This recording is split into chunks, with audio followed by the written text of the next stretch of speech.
हमारा जो 5वां मॉड्यूल है वो अपने नॉलेज को चेक करना है, इवेलुएटिंग एआई नॉलेज। और हम कोशिश करते हैं कि जब अपने आप जब हम अपना कंटेंट यूज कर रहे हैं, अपना एआई हम जब अपना काम पहचानने लगते हैं ना कि मेरा काम एज ए फिल्म मेकर है, मेरा एज ए पेंटर है, एज ए स्कल्पचर है, या मैं म्यूजिशियन हूँ, तो मैंने अपने टूल को पहचान लिया पहले। तो यही एथिकल फ्रेमवर्क है पूरे भारत में या मीडिया के लिए या किसी भी इंडस्ट्री के लिए कि वो अपने एआई टूल को पहले पहचाने और इसके बाद वो उसके मैप करे रिस्क और सोल्यूशन को कि इसका ये खतरा हो सकता है, इसका ये नुकसान हो सकता है, इसके ये फायदे हो सकते हैं। जैसे मैंने जितने टूल बताए, अगर इसका मिसयूज करना हो वही कर सकता है, कोई बड़ी बात नहीं। प्रॉम्प्ट है, मुझे वैसी प्रॉम्प्ट देनी, मैं वैसा क्रिएट कर दूंगा।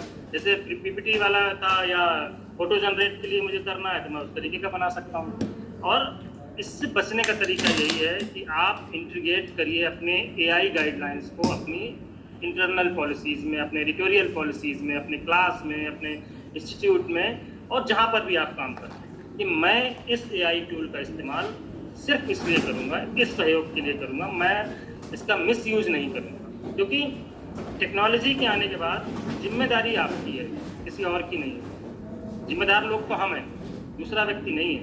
तो आपको क्या करना है, किसके लिए आप एआई का इस्तेमाल कर रहे हैं, किस टूल के लिए कर रहे हैं, क्यों कर रहे हैं, उससे जुड़ा हुआ अपनी पॉलिसी बनाइए। उससे निर्धारित करिए कि मैं इतना कर सकता हूँ, मैं इसको, मुझे इतना करना चाहिए, मैं इसका इस्तेमाल गलत चीज़ों में नहीं करूँगा। क्रिएटिविटी, जैसे मान लीजिए बात कर रहे हैं लोग कि क्रिएटिविटी खत्म हो रही है, तो हाँ जाहिर सी बात है क्रिएटिविटी खत्म हो जाएगी, लेकिन आप क्या करें, उसको उतना ही यूज़ करें जितना आपकी ज़रूरत है, लेकिन यूज़ ज़रूर करना पड़ेगा, क्योंकि आप पीछे चले जाएंगे। आपको पता नहीं चलेगा कि ये जो बन के मेरे पास आया है, मान लीजिए स्टोरी बोर्ड है, मैंने आपको पता कि ये वाली स्टोरी बोर्ड मैं आपको बना के भेज दूँ, आप पहचान नहीं पाओगे। लेकिन आपको पता होगा कि स्टोरी बोर्ड बन सकता है वैसे, तो आप उसको चेक करोगे, क्योंकि आने वाले दिनों में लोग चेक करेंगे। आपका भेजा हुआ कंटेंट चेक होगा। आपने असाइनमेंट तो दे दिए, अब मैं परप्लेक्सिटी से आपके असाइनमेंट की कॉपी में चेक कर सकता हूँ। मैं प्रॉम्प्टिंग मैं जानता हूँ, मैं प्रॉम्प्ट से चेक कर लूँगा। आप असाइनमेंट देते रहिए मुझे, मैं चैट जीपीटी से मिले कंटेंट को वेरीफाई भी कर सकता हूँ, परप्लेक्सिटी से, रिसर्च रैबिट से। तो ये मत सोचिए कि आपको ही पता है और सिर्फ मुझे ही पता है, तो संकट है। तो जो आप बनाइए उसमें क्रिएटिविटी लाइए, अच्छा ये सिर्फ सहयोग के लिए रखिए। पूरी बातचीत में मैंने यही कहा कि एआई आपके सहयोग के लिए है, एआई पर भरोसा नहीं करना है, एआई के साथ आगे बढ़ना है, और जो भी काम आप करें उसको बहुत सहूलियत के साथ में करें। यही आने वाले भारत में, आने वाले समय में एआई के साथ चलने वाली दुनिया बनेगी। और घबराना नहीं है, गलतियां शुरुआत में होंगी, उसके लिए आप बने रहिए, आप कोशिश करिए, ट्राई ज़रूर करिए, क्योंकि ट्रेंड्स हैं, आज इसका ट्रेंड है, कल किसी और चीज़ का ट्रेंड आएगा, तो ट्रेंड से घबराइए नहीं। और हर चीज़ का इस्तेमाल बढ़िया से करिए, एक्सपेरिमेंट करिए, अपनी क्लास में करिए, उनसे खूब सारी बातचीत करिए, बार बार इन टूल्स को खूब बहुत सारे बार इस्तेमाल करिए, इससे पूछते रहिए। मैं कह रहा हूँ आप चैट जीपीटी से आधे घंटे बात करिए, आपके पास आधे घंटे बाद जो कंटेंट आएगा ना, वो आपने अगर 2 घंटे पढ़ाई की है पर्सनल बैठ के कमरे में, उससे बेटर कंटेंट ना आए तो बताइएगा। फिर आप उस पर आप डिबेट नहीं, आप कुछ भी करिए। डिबेट के लिए कितना अच्छा कंटेंट है, आपके पास में बुलेट्स आप तैयार कर लीजिए, आप उस पर जाकर के बात कर लीजिए। मान लीजिए आपको अभी 2 घंटे बाद आपको किसी चैनल पर आपको बाइट देनी हो और आपको मुद्दा नहीं पता है, आपने 10 सोर्सेज निकाले और 10 सोर्सेज के मेन थीम निकाल ली, और आपने जब बात रखी ना अपनी, उससे बेटर बात तो कोई नहीं कर सकता। और इतने टूल्स आपने बता दिए कि फला जगह में ये हुआ था, वैसा हुआ था। स्मार्ट वर्क है, अब स्मार्ट के साथ में स्किल भी ज़रूरी है। तो यही मेरी बातचीत थी, और कुछ टूल्स छूट गए होंगे तो मुझे माफ़ करिएगा। मैंने कोशिश की कि आप लोगों के हिसाब से जो टूल यूज़ हो रहे हैं उनको मैं आपके बीच रखूँ। मेन टूल वही है, कंटेंट क्रिएशन के लिए लोग ज़्यादा यूज़ कर रहे हैं। माइक्रोसॉफ्ट कोपायलट है, चैट जीपीटी के अलावा उसको यूज़ करिए, थोड़ा सा उसको उसमें लाइए। तो जो चैट जीपीटी, क्योंकि ये सारे टूल्स एक दिन ये भी हो जाएगा ना कि कंटेंट क्रिएशन के लिए सिर्फ एक ही कंपनी है, दूसरी कंपनी नहीं है। तो दूसरों का भी इस्तेमाल करके चेक करते रहिए कब, क्योंकि जितने ज़्यादा लोग वैरायटी में रहेंगे वैसा वो उनके अंदर होड़ लगी रहेगी। जैसे मान लीजिए मैं आपको एक चीज़ दिखाता हूँ, चैट जीपीटी दिख रहा है ना ये? हाँ, जैसे चैट जीपीटी ये साइड में देखिए, चैट जीपीटी का हेल्थ केयर भी है, ह्यूमनाइजर भी है, डॉक्टर्स की रिपोर्ट है। मैंने एक दिन क्या किया, ऐसे ही बैठा था, मैंने सोचता हूँ चलो देखते हैं, इससे बात करते हैं। मेरे पास एक रिपोर्ट आई, ब्लड रिपोर्ट आई। अब मैं ब्लड रिपोर्ट को मैं तो चेक नहीं कर पाऊंगा, कर लूंगा नहीं कर पाऊंगा, तो मैंने कहा कि मैं ब्लड रिपोर्ट चेक करूंगा, अपने से चेक करूंगा पहले, फिर जाऊंगा डॉक्टर के पास। तो मैंने क्या किया, मेरे पास एक रिपोर्ट पड़ी हुई है,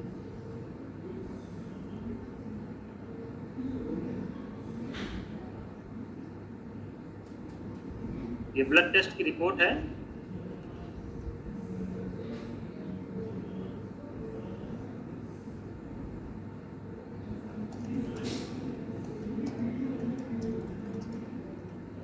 कि अंग्रेजी शब्द हैं तो मुझे समझ में नहीं समझ पा रहा हूँ कि मैं डॉक्टर्स की भाषा मुझे समझ में नहीं आ रही है, तो मुझे इसको बहुत सिंपल वे में समझना, इसमें है क्या। और ये लाल पैथ की रिपोर्ट है, तो सिद्धार्थ सिंह के नाम की है, 24 साल उम्र है, 3 जुलाई इनकी रिपोर्ट की तारीख है। इनका हीमोग्लोबिन जो है वो इतना आया है और वो सामान्य है। पीसीबी जो है वो थोड़ा कम है। अब जो थोड़ा कम है ना, मैं इसको जानना चाहता हूँ। अब मैंने इसको लगाया, थोड़ा एमसीवी होता क्या है।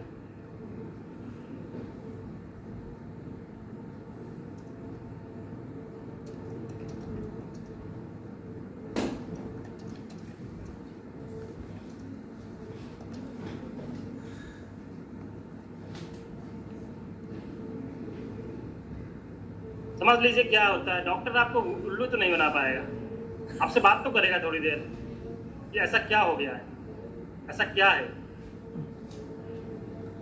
आपको डॉक्टर हाथ नहीं लगाता है, हाँ, फिर भी कह रहा हूँ आप समझ के जाइए, डॉक्टर से मिलिए, डॉक्टर से सलाह लीजिए कि ये तो ऐसा हो रहा है, वैसा हो रहा है, ठीक है मैं ये खा लेता हूँ। अब आपको डॉक्टर सिर्फ नकार नहीं पाएगा।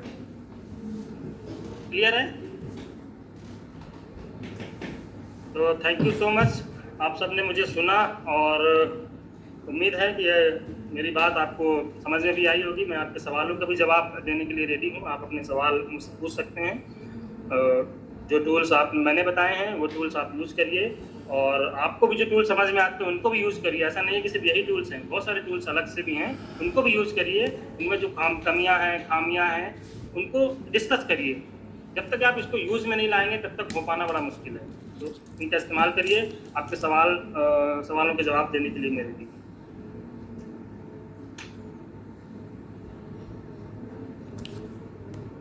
हेलो, आप पूछिए शिव। हाँ सर मेरा सवाल ये था कि जैसे सर जो बिगनर फिल्म मेकर होते हैं या फिर जिनके पास सर बजट नहीं होता फिल्म मेकिंग के लिए, लेकिन उनका पैशन है फिल्म मेकिंग करना, तो सर वो देखना चाहते हैं कि मैं जब वो फिल्म बनाऊं तो वो किस तरीके से दिखे, जैसे उसमें साउंड भी आ जाए, सर उसमें ऐड होके उसमें म्यूजिक भी आ जाए, एडिटिंग भी हो जाए साथ ही साथ, और ट्रांजिशन, ऐसा कोई टूल है सर? नहीं, एक साथ सब जगह आ जाएगा तो आदमी का काम खत्म हो जाएगा। आप स्क्रिप्ट के लिए आप हेल्प ले लीजिए चैट जीपीटी से। आपको ऑडियो रिकॉर्ड करना है तो 11 लैब से कर लीजिए। आपको स्टोरी बोर्ड बनाना है तो स्टोरी बोर्डर से बना लीजिए। आपको एडिटिंग करनी है तो दूसरे टूल्स में चले जाइए। ऐसा हो सकता है। भागना तो पड़ेगा ही सर। नहीं, अब आप चाह रहे हो कि पूरा आपको घर पे मिल जाए, गद्दी पे आम जमाना चाह रहा है। एक क्लिक पर मिल जाए। और किसी का सवाल? मनीष भाई, मैं एक सवाल मैं पूछना चाह रहा था, शायद आपने बता दिया हो तो मैं सुन नहीं पाया हूँ, कि एक्चुअली जैसे कोई हमारी स्क्रिप्ट है थिएटर की और उसको हम हिंदी में है, उसको अंग्रेजी में ट्रांसलेट करना चाह रहे हैं, कोई किताब है या कोई अभी हम लोग हाल ही में मराठी नाटक कर रहे हैं, मतलब हिंदी महावीर चरितम संस्कृत नाटक है, उसको मराठी में हमने अनुवाद किया है, तो ऐसे कौन से ऐप या टूल्स होते हैं जिनसे हम सीधा मराठी में आ जाए उसका अनुवाद या अन्य भाषा में? बिल्कुल chat GPT best option, chat GPT. और वो करेक्शन रहता है उसकी क्वालिटी या? बिल्कुल आप उसको लिखिए, ह्यूमनाइज वे में करके दो। नहीं तो उसमें क्या पेज का स्क्रीन करके डालना पड़ता है, क्या रहता है, मतलब उसका पीडीएफ बना दे? नहीं, उसको पीडीएफ बनाइए, पीडीएफ डालिए, पूरा अटैचमेंट पूरा आ जाएगा। जैसे देखिए यहाँ से आ रहा ऑप्शन, फाइल्स आ जाएंगी। अच्छा, फाइल्स आ जाएंगी, आप उसमें लिखिए कि translate into Marathi with humanise way, 100% humanise way, वो आ जाए। उसको फिर रिफाइन करिए, इसको रिफाइन करिए, इसमें जो गलतियाँ वो हटाइए, फिर वो आएगा। ग्रेट। हाँ, मैं कह रहा हूँ ना, कभी कभी गलत भी चला जाएगा, बिल्कुल चला जाएगा, आपको चेक करना है। ओके। आप फिर किसी मराठी आदमी से आप चेक करवाइए उसको। हाँ, वो उसका करेक्शन हो जाएगा। जो टाइम आपको टाइप करने में लगा, जो टाइम आपको ट्रांसलेट करने में लगा, उसको आप प्रूफ रीड में लगाइए ना। बहुत बढ़िया, बहुत बढ़िया। ठीक है, और किसी के कोई सवाल?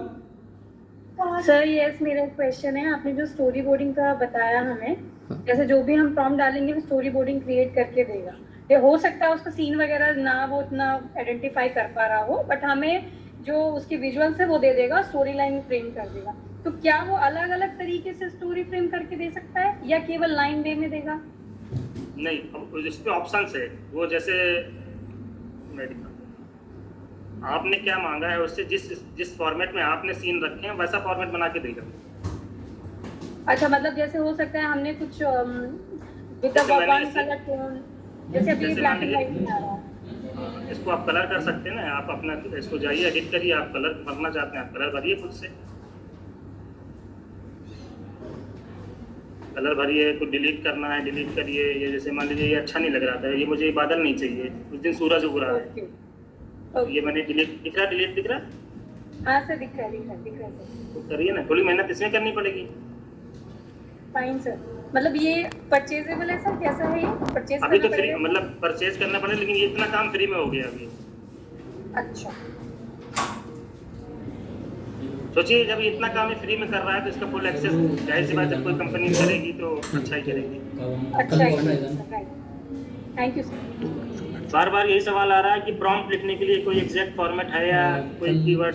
बस जो आपने सोचा है वो लिखिए। आप जो आप चाहते हैं वो प्रॉम्प्ट में लिखिए, आप जिस तरीके से चाहते हैं वो लिखिए, और बुलेट्स में लिखिए। बार बार वो चलेगी, उसके साथ ब्रीफ ट्रेनिंग करिए, होती है, मतलब उसको वॉइस 8, 10, 20 सुबह लाइन में आप भी लिख सुबह सकते आए, हैं, कोई दिक्कत नहीं। जो समय जितना दे सकते लेंथी हो दें, प्रॉम्प्ट अगर होगा कुछ करेक्टर कर उतना पाओगे बेटर रेगुलर होगा। आओगे तो हम दे देंगे, है ना? वैसे मेरे पास इतना टाइम रहता नहीं है क्योंकि कोई दिक्कत नहीं, अभी आओ तो जितना आओ फिर मैं चर्चा करूँगा।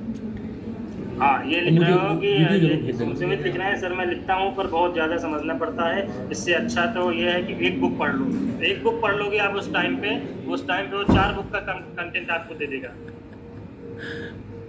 मैं ये नहीं कह रहा कि बुक मत पढ़ो, आप बुक पढ़ो ना, आप खाली टाइम में पूरा बुक पढ़ो। आपके पास में 2 साल है मूवी बनाने के लिए, कोई दिक्कत नहीं, लेकिन आपको मान लीजिए कि 3 महीने बाद या 2 महीने बाद या 15 दिन बाद कोई फिल्म कॉम्पिटिशन है। अब आप फिल्म की स्क्रिप्ट लिख लो 15 दिन में या फिल्म बना लो, तो कम से कम एक आइडिया आपके पास पहले से है तो उसको जनरेट कर लो, थोड़ा सा उसमें हेर फेर कर लो, उसमें अपने एलिमेंट्स डाल लो, उसके बाद स्टोरी बोर्ड क्रिएट कर लो, वो भेज दो। अप्लाई करना है, लास्ट डेट अप्लाई करना है मुझे, मैं कहाँ से करूँगा? ऐसा होता है, कई बार ऐसा होता है कि आज ही लास्ट डेट है और मुझे स्क्रिप्ट भेजनी है, आइडिया भेजना है। तो आइडिया तो आपके पास है, क्योंकि जब अपना आइडिया मेरा है और उससे कोई स्क्रिप्ट बनाऊंगा तो वो तो प्लेगरिज्म फ्री ही रहेगी। फॉर्मेट बना रहा है ना वो। मान लीजिए मेरे पास 10 से 15 लाइन का खुद से स्टोरी बनानी है, तो वो जो स्टोरी बनेगी, जो आइडिया बनेगा वो मेरा पर्सनल रहेगा, बस वो स्ट्रक्चर फॉर्मेट में आ जाएगा। कॉपीराइट नहीं होगा जब तक प्रॉम्प्ट अच्छा है। प्रॉम्प्ट अच्छा है तो कॉपीराइट नहीं आएगा, नहीं तो कॉपीराइट तो आना ही तय है, 100% कॉपीराइट आएगा। आप भी डालोगे भाई, मैं भी वही डालूंगा, लेकिन मैं डाल रहा हूँ कि मैं ग्वालियर के या मुरैना में करना चाहूँ, डाला ग्वालियर के, कोई दिक्कत नहीं। मैंने मुरैना में भी किसी खास घर का नाम डाल दिया, किसी तालुका का नाम डाल दिया, किसी डिस्ट्रिक्ट का नाम डाल दिया, किसी असल में कोई व्यक्ति है उसकी कहानी डाल दी, मेरे पास कोई डेटा भी है, कोई रिसर्च भी है, मैंने वो नाम डाल दिया, हो गई कहानी।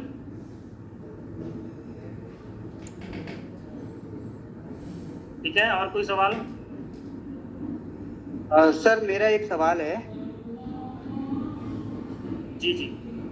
सर मैं ये पूछना चाह रहा था कि जैसे कि अभी हम लोग पेंटिंग्स को क्रिएट करते हैं, जैसे कि आपने बताया कि पेंटिंग्स और मतलब डिजाइन बनाने के लिए भी जो है ना चैट जीपीटी या फिर अलग अलग टूल्स को यूज कर सकते हैं हम लोग। तो अभी जब हम पेंटिंग्स को बनाते हैं तो मतलब पुरानी जो पेंटिंग्स होती है वो सैकड़ों करोड़,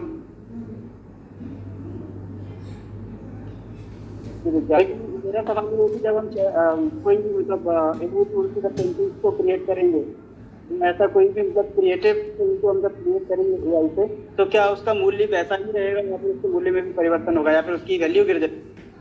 वो जो लेने वाला है वो समझेगा कि क्या तुम्हारी पेंटिंग जो है वो किस लेवल की है, क्योंकि वो भी तो एआई यूज कर रहा होगा, वो तो तुरंत पहचान जाएगा।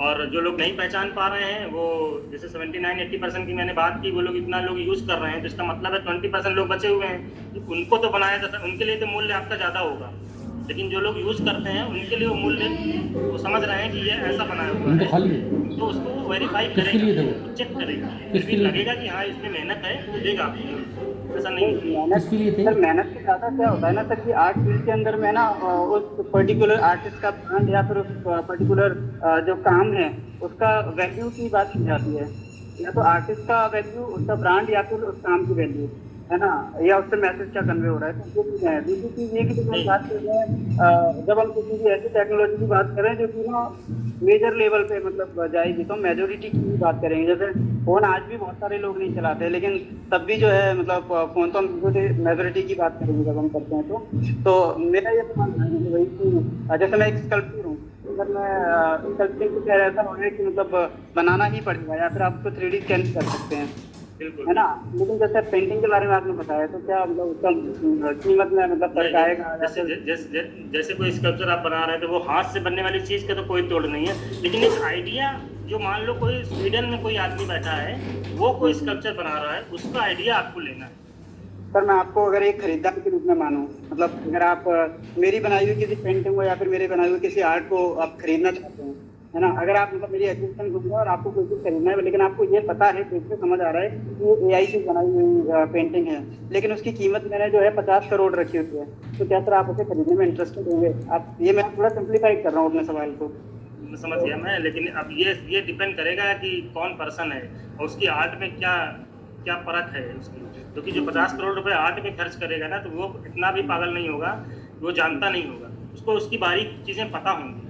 लेकिन ये जो मैं शुरुआत की बात कर रहा हूँ कि नए लोग जो सीख रहे हैं, उनको कैसे हेल्प करके वो कोई चीज़ बना रहे हैं या क्रिएट कर रहे हैं, वो हेल्प लें, पूरी तरीके से डिपेंड ना हो जाए कि मैं पूरा डिपेंड ही होकर के मैं उसको बना रहा हूँ। आप अपना काम आसान करने के लिए उसका यूज़ करिए, ना कि आप पूरे तरीके से आप ये करें आप मुझे बना के दो मैं उसको बेच दूंगा। वो तो फिर सब लोग बेच सकते हैं, सब लोग 200 रुपये 800 रुपये अगर महीने का भी AI चार्ज कर रहा है, वो तो मैं भी दे सकता हूँ, आप भी दे सकते हो। मोबाइल का रिचार्ज तो सारे लोग करा रहे हैं ना, इंटरनेट सबके पास में है, वही चीज़ हो रही है। लेकिन कला को समझने वाले जो कदरदान हैं वो उसकी कीमत जानते हैं, तो वो संकट कभी नहीं आएगा। और आर्टिस्ट का काम कभी भी AI ख़त्म नहीं कर सकता, लेकिन काम को जो 20 दिन में हो रहा था उसको 10 दिन में अगर नहीं करोगे आप, तो हो सकता है प्रोडक्टिविटी के चक्कर में आपका काम नाम कट जाए, वो दूसरा आदमी ले जा पाएगा। बस मैं यही कहना चाहता हूँ। बहुत बहुत धन्यवाद। निश्चित रूप से ये कार्यशाला और ये वर्कशॉप बहुत महत्वपूर्ण रही है, और मनीष भाई ने बहुत ही विस्तार से सारी चीज़ें बताई। निश्चित रूप से कलाकार जो होते हैं, अधिकांश कलाकार, सामान्यतः सबकी बात नहीं कर रहे, टेक्नो फ्रेंडली कम होते हैं। तकनीक में मैं भी बहुत कमज़ोर हूँ, लेकिन वो जिज्ञासा और जानकारी होना बहुत ज़रूरी है। मैं अपना अनुभव बताऊँ, मेरे एक प्यारे स्कॉलर हैं, उन्होंने एक अपना सिनॉप्सिस जो है वो पूरा ChatGPT से बना दिया, तो मुझे कुछ लगा पढ़ने पे कुछ ना कुछ तो गड़बड़ है। तो मैंने अपने एक मित्र की मदद ली, मैंने कहा इसको चेक करो जरा AI से। तो चेक किया कि हाँ साहब ज्यों का त्यों आ गया है। तो फिर मैंने उनको समझाया, मैं महाराज थोड़ा बुद्धि किताबें और ये सब भी। तो मनीष भाई ने बहुत महत्वपूर्ण बातें बताई हैं कि तकनीक पर ह्यूमन को हावी रहना है, कलाकार को हावी रहना है, ना कि हमारे ऊपर तकनीक हावी हो जाए। तो तकनीक का तभी हम सदुपयोग कर पाएंगे। और निश्चित रूप से ये कार्यशाला बहुत महत्वपूर्ण है कलाकारों के लिए। तकनीक को जानना, समकालीन समय में रहना है, अगर कंधे से कंधा मिलाकर चलना है और नए अपडेट रहना है, तो अगर हम उससे जानकार नहीं होंगे तो स्वाभाविक है हम पिछड़ जाएंगे। तो निश्चित रूप से मैं विश्वविद्यालय परिवार, नाट्य एवं रंगमंच संकाय और ललित कला संकाय की ओर से आपका आभार व्यक्त करता हूं, धन्यवाद ज्ञापित करता हूं। आपने इतना महत्वपूर्ण विषय पर हम सभी को लाभान्वित किया, और आपसे आग्रह भी करता हूं कि अगली बार हमारे विभाग में आके कुछ 4-5 दिन की कम से कम वर्कशॉप दें। वो हम थिएटर वाले और पेंटिंग वाले कैसे क्योंकि ज़्यादातर बच्चे नहीं जानते, मैं आपको ईमानदारी से बताऊं, मैं भी नहीं जानता। तो 2-4 बच्चे हमारे अच्छे हैं, ब्रोशर, सर्टिफिकेट डिज़ाइन करना, इनमें वो कर लेते हैं, लेकिन और भी हम लोग टेक्नोलॉजी उसको सीखें, उसके लिए आपसे आग्रह करता हूं। और पुनः आपका संपूर्ण विश्वविद्यालय परिवार की तरफ से बहुत बहुत धन्यवाद, आभार। बहुत धन्यवाद सर, बहुत मज़ा आया। मैं बहुत दिनों से ट्रेनिंग कर रहा हूँ, लेकिन जिस तरीके से आपके छात्रों ने मेरे साथ कम्युनिकेशन किया, बातचीत की, वाकई में मैं बहुत मज़ा आया, बहुत अच्छा लगा मुझे। Thank you so much Manish भाई। भाइयों को भी थैंक यू। मैंने फीडबैक लिंक आपको भेज दिया है, मैं मेल पर भी भेज दूंगा, मैंने चैट बॉक्स में भी डाल दिया है जी। आप लोग उसकी रेटिंग कर दें या अपना फॉर्म भर दें, जो भी आपने सीखा है समझा है तो ये हमारे काम भी आएगा। तो चैट बॉक्स में भी भेज दिया है हिमांशु भैया, मैं आपको जी। व्हाट्सएप भी कर रहा हूँ जी। feedback। ये सर पीपीटी और वो जो आप ऑडियो भेजने वाले थे वो सब भी भेज दीजिएगा, हाँ। तो इनके ग्रुप में मैं शेयर कर दूंगा सर। बिल्कुल बिल्कुल। मेरा एक सवाल है सर। हाँ नरेंद्र सर तो जैसे कि बताते कि इसमें जो मतलब चैट जीपीटी मतलब कहीं से जो भी कंटेंट होता है वो किसी बुक में से मतलब लेके ही वो सब इसमें डाला जाता है, तो सर प्लेगरिज्म से बचने के लिए इसमें क्या हम करें तो उसमें फंसे ना सर, अगर यहाँ से हम कंटेंट भी अगर लेते हैं? कोशिश करें प्लेगरिज्म